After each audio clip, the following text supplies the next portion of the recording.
वक्त की भी अपनी एक जुबान होती है और सुंदरपुर की घड़ियों में वो जुबान अब खामोश हो चुकी थी। पूस की वो रात किसी आम रात जैसी नहीं थी। वो एक बद्दुआ थी जो सदियों पहले किसी ने इस जमीन को दी थी। आसमान से ओस नहीं बल्कि एक जहरीली ठंड बरस रही थी। घना सफेद कोहरा पूरे गांव पर ऐसे लिपटा हुआ था जैसे किसी ने मरे हुए जिस्म पर सफेद कफन उड़ा दिया हो। हवा इतनी भारी थी कि सांस लेने में भी फेफड़ों को मेहनत करनी पड़ रही थी। सन्नाटा इतना गहरा, इतना जानलेवा था कि अगर एक सूखा पत्ता भी पेड़ से टूट कर गिरे तो उसकी आवाज किसी धमाके जैसी लगे।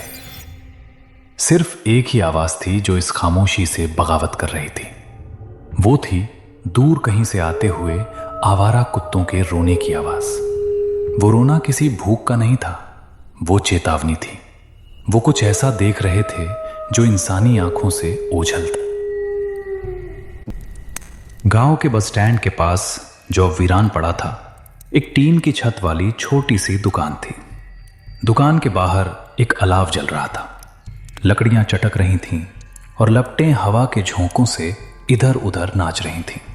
अलाव के चारों तरफ लोग बैठे थे, लेकिन फिर भी उनके हाथ कांप रहे थे। ये कंपकपी ठंड की वजह से कम और खौफ की वजह से ज्यादा थी। काका, क्या आपको लगता है लखा जिंदा होगा? जिंदा?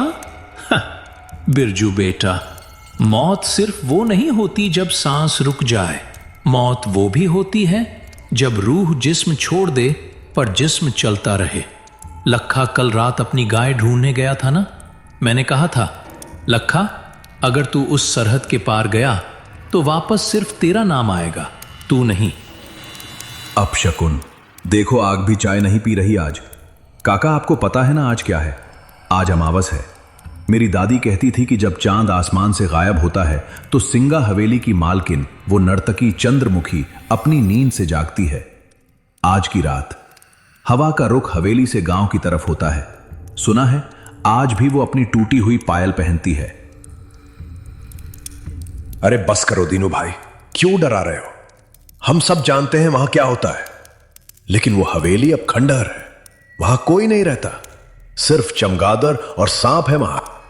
सांप? रघु, सांप सिर्फ काटते हैं, जान लेते हैं, लेकिन वो हवेली, वो जान नहीं लेती, वो यादों को पी जाती है। तुम्हें याद नहीं, 10 साल पहले वो इंस्पेक्टर आया था, कहता था मैं भूतों को गिरफ्तार करूंगा। अगली सुबह वो इंस्पेक्टर हवेली के आंगन में बैठकर हवा में सितार बजा रहा था। पागल हो गया था वो। आज भी पागल खाने में दीवारें खुरचता है। तभी एक आवाज ने सबका ध्यान खींचा। दूर से आती हुई किसी गाड़ी के इंजन की आवाज, और फिर एक अजीब सा हॉर्न। कोहरे की दीवार को चीरती हुई 2 पीली हेडलाइट्स उनकी तरफ बढ़ रही। इतनी रात को कौन पागल है जो अमावस की रात सुंदरपुर आ रहा है? वो एक खटारा ऑटो रिक्शा था जो शहर के रेलवे स्टेशन से आ रहा था। रास्ता उबड़ खाबड़ था और हर गड्ढे पर ऑटो ऐसे उछलता था जैसे उसके पुर्जे बिखर जाएंगे।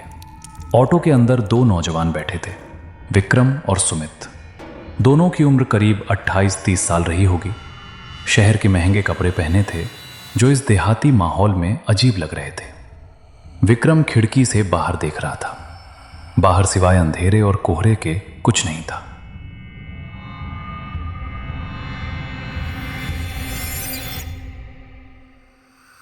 यार सुमित, मुझे अभी भी लग रहा है कि ये एक बहुत बड़ी गलती है। 6 साल, पूरे 6 साल हो गए हमें यहां से गए हुए। तेरा वो बैक टू रूट्स वाला भाषण सुनने में अच्छा था, लेकिन हकीकत देख रहा है, यहां सड़क तक नहीं है, नेटवर्क भी गायब है। अगर हमें कुछ हो गया तो एम्बुलेंस भी सुबह तक नहीं पहुंचेगी। अरे विक्की भाई, तू हमेशा नेगेटिव ही सोचता है। देख, शहर के शोर से कितना सुकून है यहाँ। और फिर पापा की आखिरी इच्छा थी कि हवेली, मतलब हमारा वो पुराना पुश्तैनी घर, एक बार रिपेयर हो जाए। हम उसे बेचने ही तो आए हैं, बस 1-2 दिन की बात है। और वैसे भी मुझे बचपन में ये गांव बहुत पसंद था। याद है, हम वो पीछे वाले बगीचे में क्रिकेट खेलते थे। हाँ याद है। और मुझे ये भी याद है कि शाम के 6 बजते ही दादी हमें घर के अंदर खींच लेती थी, कहती थी हवा बदल गई है। तभी ऑटो वाले ने अचानक ब्रेक मारा। ऑटो एक झटके के साथ रुका। विक्रम का सिर रॉड से टकराते टकराते बचा। अरे भाई देख के चलाओ, क्या हुआ, गाड़ी क्यों रोक दी? साहब माफ करना, लेकिन मेरा ऑटो इससे आगे नहीं जाएगा। विक्रम ने सुमित की तरफ देखा। सुमित के चेहरे पर भी थोड़ी घबराहट आ गई थी। ऑटो वाले ने उनका सामान, 2 बैग जल्दी जल्दी सड़क पर उतारा। वो सामने देखिए, कोहरे के बीच वो सिंगा हवेली है। आज की रात उस रास्ते से गुजरना मतलब अपनी मौत को दावत देना है। पैसे आप आधे दे देना, पर मैं आगे नहीं जाऊंगा। क्या? अभी तो गांव का मोड़ आया है। हमारा घर तो वो पीपल के पेड़ के उस पार है। यहाँ बीच जंगल में कैसे उतरेंगे हम? एक सलाह मानिए साहब, अगर रास्ते में कोई आवाज़ आए, कोई आपको नाम से पुकारे या कोई सुरीला गाना सुनाई दे तो रुकना मत, बस चलते रहना, पीछे मुड़कर मत देखना। इससे पहले कि विक्रम कुछ और पूछता, ऑटो वाले ने किक मारी। ऑटो घर घर आया और फिर इतनी तेजी से यूटर्न लेकर भागा जैसे उसके पीछे कोई शैतान पड़ा हो। धूल और धुएं के गुबार में विक्रम और सुमित अकेले रह गए। अब सिर्फ उनके कदमों की आवाज थी। दोनों दोस्त अपने अपने बैग टांगे आगे बढ़ रहे थे। कोहरा इतना घना था कि हवा में एक अजीब सी गंध थी, जैसे पुराने बंद कमरे की बासी हवा और रात की रानी के फूलों की बहुत तेज नशीली महक। वो ऑटो वाला कुछ ज्यादा ही ड्रामा कर रहा था ना। वैसे तुझे वो बचपन की कहानी याद है जो काका सुनाते थे कि उस हवेली में एक तवायफ रहती थी, चंद्रमुखी, जो अपने प्रेमी के इंतजार में गाते गाते मर गई। सुमित चुप रहे, तुझे पता है ना मुझे इन सब बातों से नफरत है। कहानियां सिर्फ बच्चों को डराने के लिए होती हैं ताकि वो जल्दी सो जाएं। अचानक हवा रुकी, पेड़ों के पत्ते हिलना बंद हो गए। सन्नाटा इतना गहरा हो गया कि उनके कानों में सीटी बजने लगी। तभी सुमित रुका। विक्की रुक। क्या हुआ, चलना जल्दी। तूने सुना? क्या? किसी के चलने की आवाज थी। कोई हमारे पीछे चल रहा था, बिल्कुल हमारे कदमों के साथ। कोई नहीं है सुमित, ये सिर्फ तेरा वहम है। और ये सूखे पत्ते हैं, हवा से उड़ रहे होंगे। नहीं यार, मुझे लगा जैसे किसी ने मेरा नाम फुसफुसाया, सुमित। बस अब एक शब्द और नहीं। तूने हॉरर फिल्में ज्यादा देख ली हैं। देख सामने गेट दिख रहा है, हम घर पहुंच गए। सामने अंधेरे में लिपटा हुआ उनका पुश्तैनी घर खड़ा था। यह घर कभी आलीशान रहा होगा, लेकिन आज ये किसी बूढ़े बीमार जानवर जैसा लग रहा था। दीवारों का प्लास्टर उखड़ चुका था। लोहे के गेट पर जंग की मोटी परत थी और घर के ठीक पीछे लगभग 200 मीटर की दूरी पर जंगल के बीचों बीच सिंगा हवेली का काला साया खड़ा था। हवेली की खिड़कियां टूटी हुई थीं, जो अंधेरे में किसी खोपड़ी की खाली आंखों जैसी लग रही थीं। जैसे ही उन्होंने गेट खोला, एक लालटेन की रोशनी उनकी तरफ पड़ी।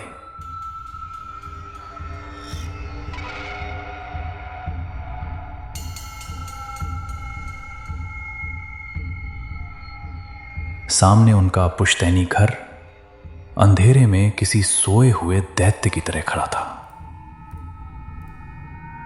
बरामदे में एक लालटेन टंगी थी, जिसकी लौ हवा से जूझ रही थी।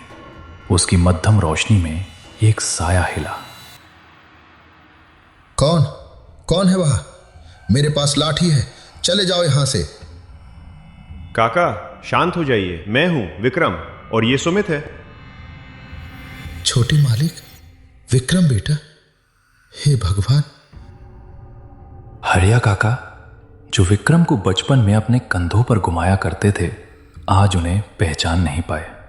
उनकी उम्र 60 के पार थी, लेकिन आज रात वो 80 साल के लग रहे थे। चेहरे पर झुर्रियां गहरी थीं और आंखों में ऐसा डर था जो सिर्फ मौत को करीब से देखने पर आता है। तुम लोग इतनी रात को? मैंने खत में साफ साफ लिखा था सूरज ढलने से पहले आ जाना। तुम लोगों को अंदाजा भी है कि तुम किस वक्त इस घर की दहलीज पर खड़े हो? अरे काका रिलैक्स कीजिए, ट्रेन लेट थी, फिर ऑटो वाले ने नखरे किए, अब हम आ गए हैं ना। चलिए अंदर चलिए, बाहर बहुत ठंड है। ठंड नहीं है सुमित, ये उसकी सांसें हैं। जल्दी जल्दी अंदर चलो, और खबरदार पीछे मुड़कर मत देखना, चाहे कोई भी आवाज आए।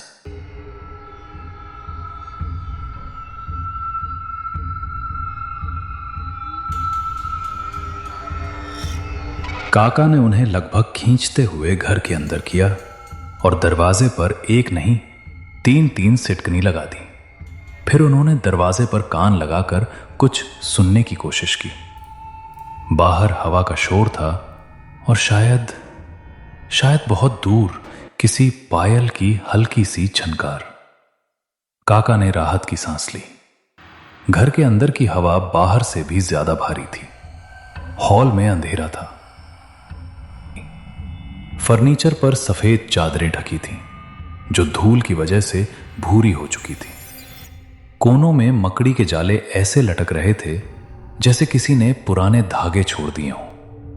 उफ, काका, यहां तो सांस लेना भी मुश्किल है। आपने सफाई नहीं करवाई? मालिक, मैं दिन के उजाले में ही आता हूं। इस घर में रात गुजारने की हिम्मत अब मुझ में नहीं रही। क्यों काका? ये घर तो हमें बचपन में बहुत पसंद था। याद है विक्की, हम छुपम छुपाई खेलते थे। काका, वो हमारा पीछे वाला कमरा, ब्लू रूम, वो तैयार है ना? हम वहीं सोएंगे। वहां से पूरा जंगल और हवेली दिखती है। नहीं, खबरदार जो उस तरफ कदम भी बढ़ाया। वो कमरा अब वो कमरा नहीं रहा, वो रास्ता बन चुका है। मैंने उस कमरे के दरवाजे पर ताला जड़ दिया है। काका, आप होश में तो हैं? वो सिर्फ एक कमरा है। उसकी खिड़की से व्यू अच्छा आता है, इसलिए सुमित वहां जाना चाहता है। खिड़की दोनों तरफ से खुलती है बेटा, तुम बाहर का नजारा देखोगे। लेकिन अगर उसने तुम्हें देख लिया तो क्या होगा? पिछले महीने रामू का जवान बेटा सिर्फ कौतूहल में उस खिड़की के पास खड़ा था। उसने वो धुन सुन ली। अगले दिन उसकी लाश उसी कमरे में मिली। उसका मुंह खुला हुआ था और उसकी आंखों में सफेद पत्थर जैसी चमक थी। काका की बात सुनकर हॉल में एक भारी खामोशी छा गई।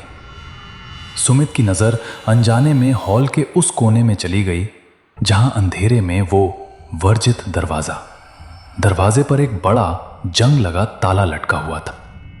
क्या इस घर में कोई बिल्ली है? मुझे लगा जैसे किसी के नाखूनों से लकड़ी खुरचने की आवाज आ रही है उस बंद कमरे की तरफ से। विक्रम, तूने काका की बातें दिल पे ले ली हैं। ये पुराना घर है, लकड़ियां चटकती हैं, चूहे होंगे। खाना खा और सो जा।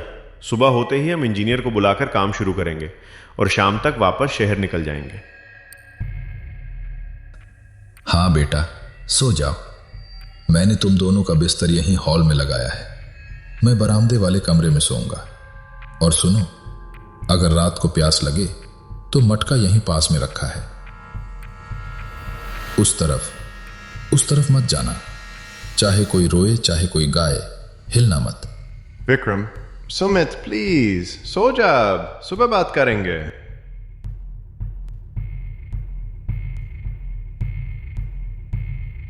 रात गहरी हो चुकी थी। विक्रम अपनी थकान की वजह से तुरंत सो गया। उसकी खर्राटों की हल्की आवाज हॉल में गूंज रही थी। लेकिन सुमित अपनी रजाई में लेटा छत को घूर रहा था। उसकी आंखों में नींद का नामो निशान नहीं था। उसे एक अजीब सी बेचैनी हो रही थी, जैसे उसके शरीर के अंदर चींटियां रेंग रही हों। वो बार बार करवट बदल रहा था। उसकी नजरें न चाहते हुए भी अंधेरे में उस ताले वाले दरवाजे पर जाकर टिक जाती थीं। तभी हवा का रुख बदला। वो आवाज वो धुन शुरू हो गई। पहले बहुत धीमी, जैसे कोई कान में फुसफुसा रहा हो, फिर थोड़ी तेज। ये कोई साधारण संगीत नहीं था।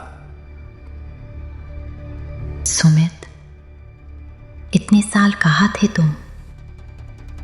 मेरी धुन अधूरी है, आओ इसे पूरा कर दो।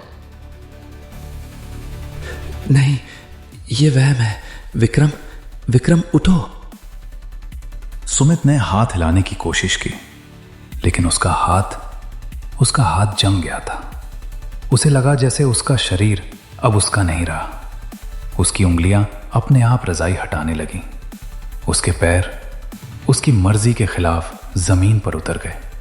सुमित बिस्तर से खड़ा हो गया। उसकी चाल अब इंसानों वाली नहीं थी। वो किसी कटी हुई पतंग की तरह हवा के बहाव में बहता हुआ उस बंद दरवाजे की तरफ बढ़ने लगा। उसकी आंखों की पुतलियां गायब हो चुकी थीं, सिर्फ सफेदी बची थी। उसके चेहरे पर एक अजीब सी शांति भरी मुस्कान थी। वो दरवाजे के पास पहुंचा। उसने अपना हाथ उस जंग लगे ताले पर रखा। ताला, जो लोहे का था, सुमित के छूते ही बर्फ जैसा ठंडा हो गया। बिना चाबी के सिर्फ छूने भर से ताला खुल गया। जंजीरें जमीन पर गिर गईं। आवाज से विक्रम की नींद में खलल पड़ा। उसने करवट बदली। सुमित, रात के करीब 2 बज रहे थे। हॉल में अचानक तापमान गिर गया था।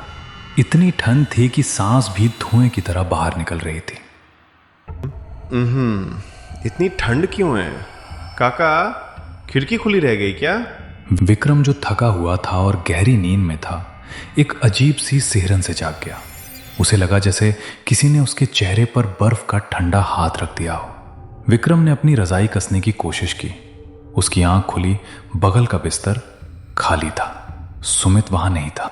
सुमित, पानी पी रहे क्या? विक्रम उठ बैठा। हॉल में गहरा अंधेरा था। सिर्फ वो छोटी सी मोमबत्ती अपने आखिरी सांसें गिन रही थी। उस मध्यम रोशनी में विक्रम ने जो देखा, उससे उसका गला सूख गया। वो वर्जित दरवाजा जिस पर काका ने ताला जड़ा था, वो चौपट खुला था। ताला और लोहे की जंजीरें जमीन पर ऐसे पड़ी थीं जैसे सांप ने अपनी केचुली छोड़ दी हो। उस खुले दरवाजे के उस पार घना काला अंधेरा था और हवा की डरावनी साएं साएं आ रही थी। सुमित, मजाक मत कर यार, बाहर आ जा। लेकिन जवाब में सिर्फ हवा की सीटी सुनाई दी। रोशनी की एक पतली लकीर उस खुले कमरे के अंदर गई। कमरा खाली था। विक्रम दौड़कर खिड़की के पास गया। उसने बाहर झांका। बाहर कोहरे की एक मोटी चादर थी, लेकिन उस सफेदी के बीच उसे एक धुंधली सी परछाई दिखाई दी। कोई था जो घर से दूर जंगल के रास्ते उस पुरानी सिंगा हवेली की तरफ बढ़ रहा था। सुमित! विक्रम चिल्लाया। उसने एक पल भी नहीं सोचा। वो खिड़की से ही कूद गया। नीचे झाड़ियां थीं। कांटों ने उसके पायजामे को फाड़ दिया। पैरों में खरोंचें आईं, लेकिन विक्रम को दर्द महसूस नहीं हो रहा था। उसके दिमाग में बस एक ही चीज थी, अपने दोस्त को रोकना। कोहरा इतना घना था कि 10 कदम आगे देख पाना भी मुश्किल था। विक्रम सुमित के पैरों के निशान ढूंढ रहा था। गीली मिट्टी पर नंगे पैरों के निशान थे, लेकिन सुमित, या वो चीज जो सुमित के शरीर में थी, वो रुक नहीं रही थी। सुमित की चाल अजीब थी। वो चल नहीं रहा था। वो जैसे हवा में तैर रहा था। उसके हाथ शरीर के बगल में बेजान लटके थे और सिर एक तरफ झुका हुआ था। जंगल विक्रम को रोकने की कोशिश कर रहा था। विक्रम का दिल जोर जोर से धड़क रहा था। तभी उसकी टॉर्च की रोशनी सामने पड़ी। विक्रम सिंगा हवेली के मुख्य द्वार के पास पहुंच चुका था। हवेली का गेट लोहे का बना था। सुमित गेट के ठीक सामने खड़ा था। उसका चेहरा गेट की तरफ था, विक्रम की तरफ पीठ। सुमित, रुक जा भाई, वहां आगे खाई है, गिर जाएगा। पागल हो गया है क्या? मैंने कितनी आवाजें दी, सुनता क्यों नहीं? आ गए तुम? इतनी देर क्यों कर दी? महफिल सज चुकी है, बस साज की कमी है।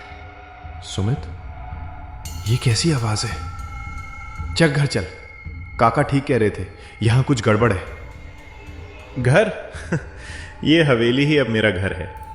वो मुझे बुला रही है। मेरी उंगलियां वो सितार बजाने के लिए तड़प रही हैं। बकवास बंद कर, तुझे डॉक्टर की जरूरत है। सुमित ने एक झटके में विक्रम को ऐसे फेंक दिया जैसे वो कोई कागज का टुकड़ा हो। विक्रम 10 फीट दूर जा गिरा। विक्रम ने देखा कि हवेली का वो भारी भरकम जंग लगा गेट अपने आप खुलने लगा। मेरा इंतजार खत्म हुआ। सुमित ने हवेली के अंदर कदम रखा। अंधेरे ने उसे निगल लिया। विक्रम गेट की तरफ दौड़ा, लेकिन जैसे ही विक्रम गेट के पास पहुंचा, गेट एक तेज धमाके के साथ उसके मुंह पर बंद हो गया। विक्रम ने गेट को पीटना शुरू कर दिया। खोलो सुमित, बाहर आ, खोलो इसे। लेकिन गेट टस से मस नहीं हुआ और तभी हवेली के अंदर से रोशनी जल उठी। विक्रम पागलों की तरह हवेली के उस लोहे के गेट को पीट रहा था। अंदर सुमित गायब हो चुका था और बाहर विक्रम अपनी सांसों से लड़ रहा था। हवेली के अंदर से अब वो धुंध इतनी तेज हो चुकी थी कि जमीन भी कांप रही। सुमित, बाहर आ, भगवान के लिए दरवाजा खोलो, कोई है, खोलो इसे। तभी बिजली कड़की। विक्रम ने देखा कि हवेली की बाईं तरफ एक पुरानी खिड़की की जाली टूटी हुई थी। वो जमीन से थोड़ी ऊंचाई पर थी और उसके नीचे एक सूखे पेड़ की डाल लटक रही थी। विक्रम दौड़ा। उसने पेड़ की खुरदरी छाल को पकड़ा और ऊपर चढ़ने लगा। अंदर से सड़े हुए फूलों और पुराने इत्र की इतनी तेज बदबू आई कि विक्रम का सिर चकरा गया और अंधेरे में अंदर कूद गया। विक्रम अब हवेली के अंदर था। बाहर की ठंड यहां गायब थी। यहां एक अजीब सी चिपचिपी गर्मी थी। दीवारों पर बड़े बड़े तैल चित्र टंगे थे, लेकिन उन चित्रों के चेहरे खुरच दिए हुए थे। विक्रम रोशनी की तरफ बढ़ा जो मुख्य हॉल से आ रही थी। जैसे ही वो हॉल के दरवाजे पर पहुंचा, उसके पैरों तले जमीन खिसक गई। फर्श पर बेशकीमती कश्मीरी कालीन बिछा था और वहां महफिल सजी थी। हॉल के किनारों पर लोग बैठे थे। वो बिल्कुल शांत थे। उनमें से एक को विक्रम ने पहचान लिया। वो रघु था, गांव का वो लड़का जो पिछले हफ्ते गायब हुआ था। रघु, तुम यहां हो? चलो भागो यहां से। रघु का चेहरा इंसान का नहीं था। उसकी त्वचा स्लेटी रंग की हो चुकी थी। उसकी आंखें पथरा गई थीं। वो पत्थर की मूर्ति बन चुका था। विक्रम दौड़कर रघु के पास गया। विक्रम ने पीछे देखा। बाकी लोग भी, सब के सब पत्थर बन चुके थे। ये वो बदकिस्मत लोग थे जिन्होंने वो धुन सुनी थी। हवेली ने उन्हें मारा नहीं था, उन्हें अपना दर्शक बना लिया था, हमेशा के लिए। तभी विक्रम की नजर हॉल के बीचों बीच गई। वहां हवा में जमीन से 5 फीट ऊपर एक लाल रंग का सितार तैर रहा था। उस सितार के तार अपने आप हिल रहे थे। कोई अदृश्य उंगलियां उसे बजा रही थी और उस सितार के ठीक नीचे सुमित खड़ा था। सुमित का शरीर हवा में थोड़ा ऊपर उठ रहा था। उसका हाथ धीरे धीरे उस सितार की तरफ बढ़ रहा था। जैसे ही वो उसे छुएगा, उसका भी वही हाल होगा जो रघु का हुआ। कितनी सुंदर है ये। मेरे हाथ इसे छूना चाहते हैं। सुमित, नहीं, पीछे हट। वो साज नहीं, वो मौत है। विक्रम सुमित की तरफ दौड़ा। लेकिन जैसे ही उसने हॉल के बीच वाले हिस्से में कदम रखा, एक अदृश्य दीवार ने उसे टक्कर मारी। विक्रम गिर पड़ा। हवा में एक गूंजती हुई क्रोधित औरत की आवाज आई। खामोश। मेरी महफिल में शोर मचाने की जरूरत कैसे हुई? ये मेरा नया साजिंदा है। बरसों पहले उन्होंने मेरे हाथ काट दिए थे ताकि मैं बजा ना सकूं। कहा था तेरी कला सिर्फ हमारे लिए है। जब उन्होंने मुझे मारा तो मैंने कसम खाई थी, अब मैं खुद नहीं बजाती, मैं दूसरों के हाथों से बजाती हूं। और जब वो बजाकर थक जाते हैं तो मैं उन्हें अपनी कला बना लेती हूं, पत्थर की मूरत। नहीं, मैं सुमित को पत्थर नहीं बनने दूंगा। मुझे इस आवाज को रोकना होगा, मुझे इस साज को तोड़ना होगा। विक्रम ने इधर उधर देखा। हॉल की छत बहुत ऊंची थी और ठीक उस तैरते हुए सितार के ऊपर एक विशाल लोहे का झूमर लटक रहा था। उसकी रस्सी पुरानी थी और दीवार के कोने में एक खूंटी से बंधी थी। वक्त बहुत कम था। सुमित, मैं तुझे कुछ नहीं होने दूंगा। विक्रम ने इधर उधर देखा। हॉल की छत बहुत ऊंची थी और ठीक उस तैरते हुए सितार के ऊपर एक विशाल लोहे का झूमर लटक रहा था। उसकी रस्सी पुरानी थी और दीवार के कोने में एक खूंटी से बंधी थी। वक्त बहुत कम था। विक्रम ने पास पड़ी एक पीतल की भारी मूर्ति उठाई। उसके हाथ कांप रहे थे। निशाना चूकने का मतलब था सुमित की मौत। विक्रम ने पूरी ताकत से एक भाले की तरह वो पीतल की मूर्ति उस रस्सी पर दे मारी। निशाना अचूक था। बरसों पुरानी वो रस्सी टूट गई। हजारों किलो वजनी वो लोहे का झूमर गुरुत्वाकर्षण की रफ्तार से नीचे आया। जैसे ही सितार टूटा, वो सुरीली धुन एक भयानक चीख में बदल गई। हॉल में तूफान आ गया। वो अदृश्य साया जो अब तक हावी था, धुएं की तरह बिखरने लगा। मेरा साज, मेरा इंतजार नहीं। हवेली कांपने लगी। छत से धूल और पत्थर गिरने लगे। सुमित जो हवा में था, एक बेजान कठपुतली की तरह जमीन पर गिर पड़ा। सुमित, उठ भाई, भागना होगा, ये जगह गिर रही है। सुमित बेहोश था। उसको होश आया और वो हवेली से बाहर की ओर भागे।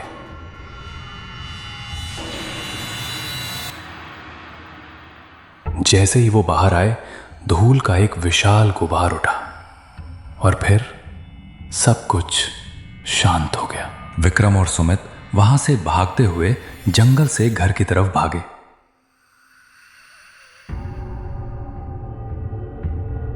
लेकिन वो अब बहुत डर में, जिसकी वजह से वो कुछ समझ नहीं पाया और वहीं बैठ गया। और उन्हें पता नहीं चला सुबह हो गई। विक्की, हम कहाँ हैं?